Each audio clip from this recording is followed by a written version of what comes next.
Bueno, ¿por qué nos planteamos identificar cuáles son los factores claves en la rendición en plazo? Pues sencillamente por lo que ilustra este gráfico que veis ahora en pantalla. Si veis, esta es la progresión, la evolución de lo que es la rendición de las cuentas en plazo de los ayuntamientos de las Baleares de los últimos 11 años. Si os fijáis, hay una primera fase de crecimiento. Digamos que allí nuestra estrategia respondió bastante bien las entidades. Y luego hemos llegado a partir de 2013 a la fase de estancamiento. Las entidades, digamos que ya no responden a esta estrategia que hemos ido aplicando estos últimos años, que básicamente es ser pesados, porque otra herramienta no tenemos. Y entonces, claro, nos hemos tenido que replantear un poco qué vamos a hacer de cara al futuro. De hecho, por ejemplo, ayer miré las estadísticas de rendición en plazo y a fecha de hoy era un 23% de los ayuntamientos. Esto pinta que los 20 días que quedan antes de que finalice el plazo de rendición obligatoria, que estaremos en unos porcentajes similares a estos últimos 5 años, ¿no?, de estancamiento. Entonces, claro, nos tenemos que replantear la estrategia porque así no podemos continuar. Lo que es deseable es un 100%, no tendríamos que ni estar hablando de estadísticas. O sea, esto es una obligación y esto es una obligación importante. La rendición de cuentas es el ejercicio de transparencia es de los claves. Vamos. Entonces, claro, ¿qué podemos hacer? El marco normativo actual tampoco nos da muchas herramientas. No tenemos poder coercitivo, no podemos intimidar a las entidades, con lo cual nos obliga a ser un poco más creativos. En la presentación de Jorge, antes, ha comentado que tenemos a nuestra disposición un montón de datos ahora, ¿no?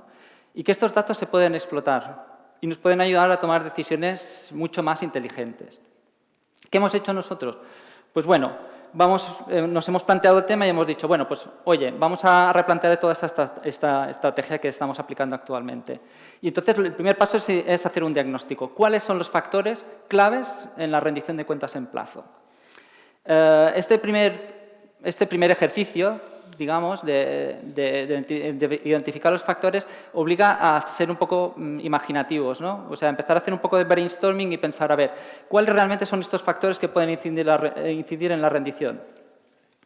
Entonces, bueno, le hemos dado un par de vueltas, estamos bastante condicionados por el tiempo y por la disponibilidad de datos. Claro, la plataforma tiene muchos datos, pero son limitados. Hay muchísima información, hay muchos factores que probablemente inciden en la rendición que no están medidos o no son accesibles. Pero dentro de los que teníamos a nuestro alcance, que básicamente eran los de la plataforma de rendición de cuentas, identificamos, no sé si eran 8 o 9, que hemos agrupado en 3 categorías. Hay unos factores que consideramos, bueno, dentro de la categoría de personales, ese primer grupo, que los de personales son, para hacer una pequeña descripción de este grupo, son aquellos que digamos, se relacionan con la figura clave en la rendición de cuentas, que es el interventor de las entidades locales.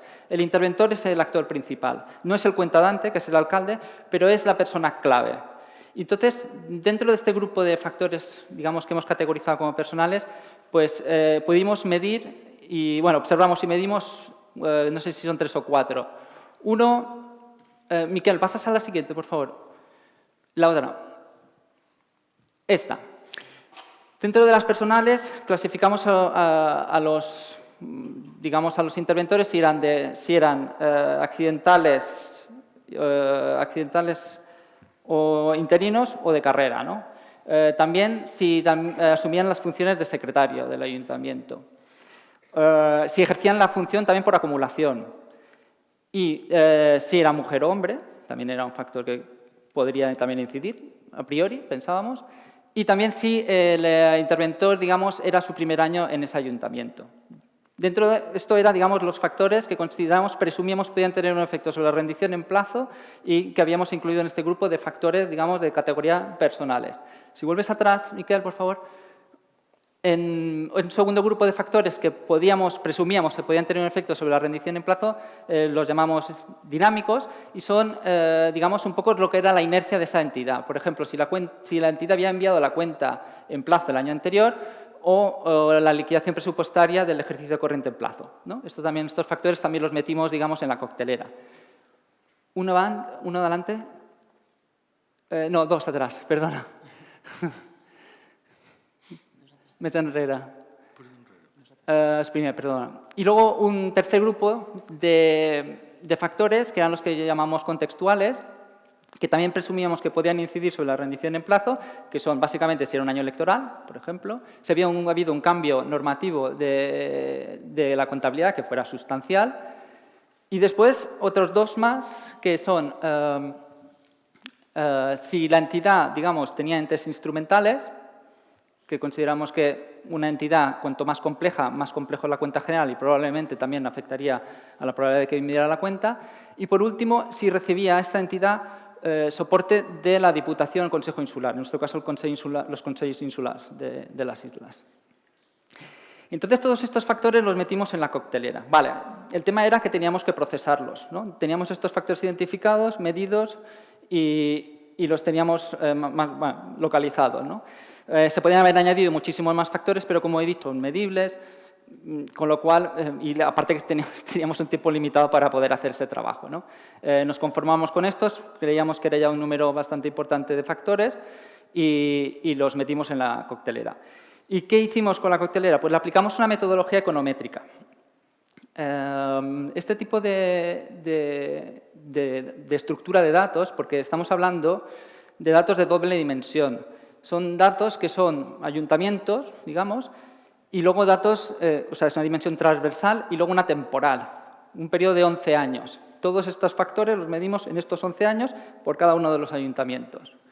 Y entonces, este tipo de datos, que se llaman datos panel, esta estructura, para procesarlos econométricamente, digamos que hay técnicas limitadas. Nosotros aplicamos lo que se llama un logit de efectos fijos. El de efectos fijos es precisamente porque son datos panel y logit es porque lo que queríamos era medir la probabilidad, un porcentaje. Entonces, una vez teníamos estos datos medidos, absolutamente de todas las entidades, los metimos en la coctelera y la empezamos a agitar. Aplicamos la metodología esta y el primer paso de un modelo econométrico es identificar qué factores son significativos. Miquel, es el següent. Vale. Bueno, ¿qué nos dijo? Bueno, perdona, los gráficos anteriores todos estaban ilustrando lo que era la evolución de estos factores que habíamos medido. Había, por ejemplo, así como dato curioso rápido, ahora que se me ha olvidado, por ejemplo, la feminización del cargo de interventor pues, ha seguido un proceso creciente en estos últimos 11 años. Era un dato curioso. También ha habido una simplificación, por ejemplo, de las entidades. Hay menos entidades instrumentales, o sea, se ha simplificado un poco lo que es la complejidad organizativa de las entidades locales. Luego había alguna tendencia más, por ejemplo, que se veía en las dinámicas, que las entidades que habían enviado la cuenta general del año anterior en plazo también había subido y la liquidación presupuestaria, etcétera. Y esto, digamos, estos gráficos lo que marcaban son estas tendencias, ¿no? Estos factores que nosotros presumíamos que afectan, cómo han evolucionado en estos 11 años. Ya. Bueno, coctelera. Le damos a la coctelera, aplicamos la metodología y el sistema ya nos dice qué factores son significativos. Nosotros hemos puesto el límite en el 5%, que es el estándar de los modelos estos econométricos. Digamos que el 5% lo que viene a decir es la probabilidad de que tú rechaces una hipótesis nula siendo cierta. Es decir, la hipótesis nula es decir que un factor no es significativo y tú no rechaces esa hipótesis en un 5%. Bueno, la cuestión que los resultados de la significatividad, que están medidos en lo que se llama valores P, pero bueno, tampoco hay que entrar mucho en estos detalles, nos decía lo siguiente. Si os fijáis en el gráfico, las barras más largas ilustran aquellos factores que son menos significativos. Entonces, por ejemplo, el primer resultado curioso es que si el interventor es accidental o interino, no incide sobre la probabilidad de rendir la cuenta en plazo. No es un factor crítico, según el modelo. Primera sorpresa. Segunda, si el interventor ejerce esta función por acumulación, 3/4 de lo mismo. No es significativo. No afecta a la probabilidad de rendir en plazo. Da igual que el interventor lo haga por acumulación, que sea interino o accidental, da lo mismo. No se incrementa ni se reduce la probabilidad. Siguiente, el de cambio de interventor, tampoco. Si el interventor es nuevo en el cargo, tampoco afectaba. Y además, digamos que cuanto más larga es la barra esta amarilla, menos significativo es este factor. Es decir, que aquí, digamos que estadísticamente está clarísimo que estos no pintan nada. Otros que se descartaron, El de soporte, soporte externo. O sea, el soporte que está brindando el Consell Insular tampoco es crítico. Dato también sorprendente, porque esperas que aquel servicio sea un valor añadido. Ellos, claro, no solo rinden la cuenta, ayudan a rendir la cuenta, hacen otras cosas, pero aún así, y ya empiezas a plantearte si igual el tema merece hablar con el Consejo Insular y plantearle estos resultados. Decirle, oye, vuestro servicio con respecto a la rendición no es para nada crítico. Y después hay dos que superan, digamos, que no son significativos, que están allí en el borde, que también son sorprendentes, que es el de el año en que se implementa una nueva normativa contable o que la entidad tenga entes instrumentales. Pero están en el borde y a efectos un poco, pues digamos que somos un poco generosos y los hemos mantenido en el modelo, ¿vale? Porque todo este primer paso de significatividad lo que va a hacer es que vamos a sacar de la coctelera todos aquellos que no son significativos y vamos a volver a agitarla para ya medir definitivamente cuál es el efecto de estos factores. Entonces, sacaremos de la coctelera el de accidental interino, el de acumulación, el de cambio de interventor y el de soporte. Y como los otros dos tampoco están tan lejos del 5%, los vamos a dejar, el de Nanova y Cal y el instrumental.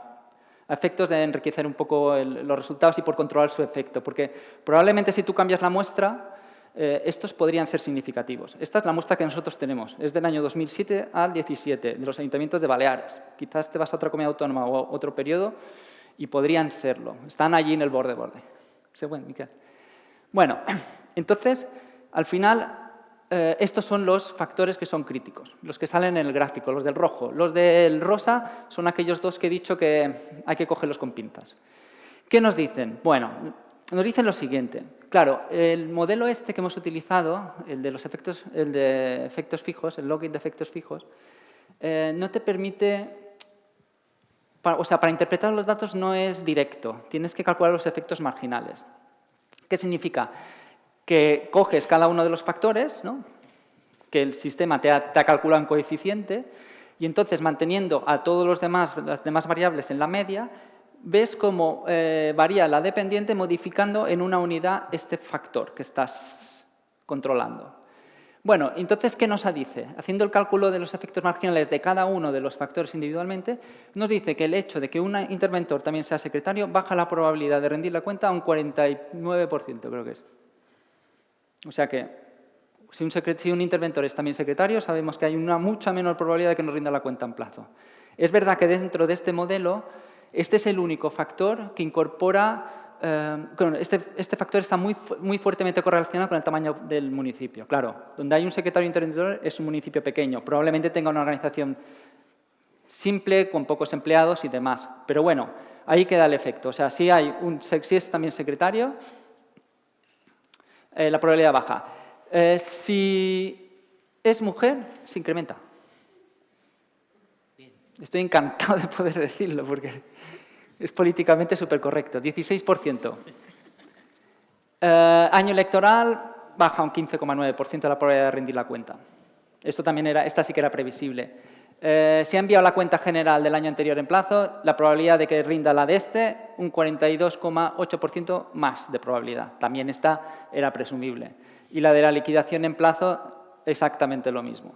Las otras dos que marcaba en rosa para ilustrar que estas dos son, que no está muy claro que sean significativas o no, pues también digamos que los resultados al final avalan un poco que los cojamos con pinzas, porque el de la nueva ICAL dice que si hay una nueva ICAL se incrementa la probabilidad un 9,4% de enviar la cuenta general, lo cual es incoherente, porque a mí el olfato, el instinto me dice que es todo lo contrario, ¿no? Entonces, para finalizar la presentación, ¿qué conclusiones sacamos de esto? Pues que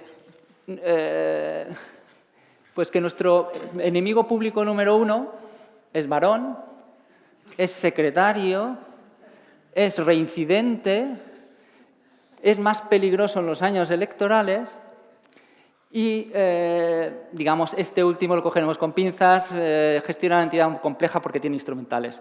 Pero este es el secretario, bueno, el interventor con el que hay que ir con cuidado. Probablemente con este es el que hay que hacer más esfuerzos para que rindan la cuenta en plazo.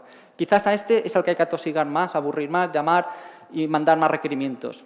Cosa que ahora, por ejemplo, nosotros seguimos una estrategia plana, aplicamos el mismo rasero a todo el mundo. Pues probablemente tendríamos que dedicar menos tiempo a unos y más a este. Nada, muchas gracias.